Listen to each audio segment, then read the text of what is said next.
Under the Migrant Assistance Division, the International Organization for Migration mission in Egypt provides direct assistance both to vulnerable migrants and victims of traffic, and also to those that have been under exploitation and abuse, in particularly unaccompanied minors and the elderly. Many of them don't speak English or Arabic as a first language, hence we need to resort to interpretation services. This community interpretation initiative, organized by CCIP and the American University in Cairo, will not only impact the quality of service provided by IOM and its partners, but it will directly benefit the migrant and refugee communities themselves. CCIP is the Cairo Community Interpreter Project, and it began as a project in 2002. It started from the Center for Migration and Refugee Studies at the American University in Cairo, working in collaboration with the refugee and migration aid NGOs that have been working on the ground in Cairo at that time,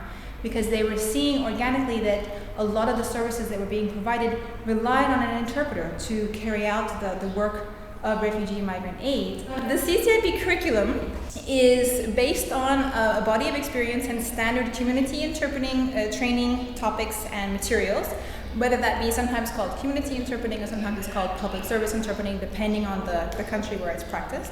And that tends to cover interpreter theory, interpreter cognitive skills and cognitive skill development, interpreter practice and techniques in session for consecutive interpreting, note-taking for interpreting, sometimes simultaneous for emergencies in a community setting. And then we also have adapted the curriculum specifically to the needs of interpreters in the field, working in migration transit countries, if you will, so that they're especially dealing with languages of lesser dispersion, where sometimes the linguistic resources are not as commonly available for some perhaps indigenous languages from Sudan, for example.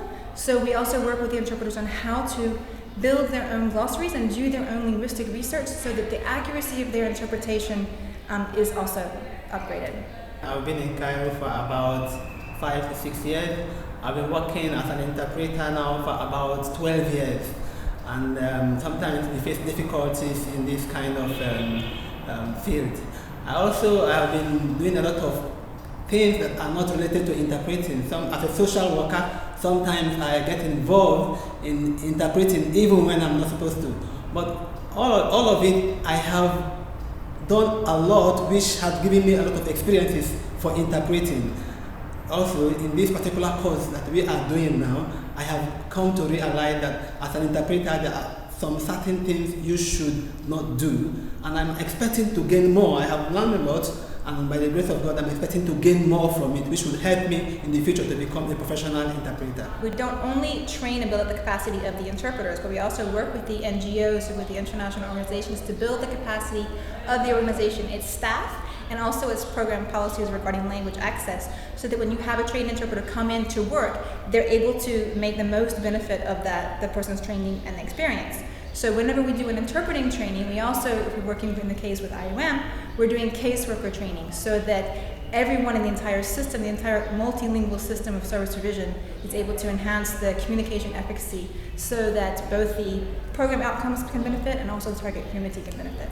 These interpreters have a very important role in the quality of the services providers, not only when interpreters are used when there is medical assistance provided in the process of the screening of the beneficiary, but also, and more crucially, when legal services are provided, in which the interpretation and the quality of the interpretation may determine the outcome of that interview. Having skilled, knowledgeable, professional interpreters is the absolute lifeblood of our work in terms of our representation of refugees in all manner of areas, from refugee status determination to resettlement to protection to psychosocial services.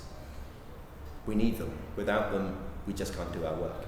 Clearly, Cairo is a center of migration and refugee and asylum seeking, crossroads in both Africa and the Middle East. But its situation is not unique. So the need for interpreting training here can be found in lots of other places of migration transit around the globe. And the interpreters, the communities that pass through Cairo go on, they're the same communities that pass on through what we see currently now with the Mediterranean migration crisis. So hopefully Cairo's interpreting training example can be something that can be picked up and adapted and modeled in other places where it's needed. This interpretation training is possible thanks to our donors, the European Union and the governments of the Netherlands, Norway, Switzerland and the United States.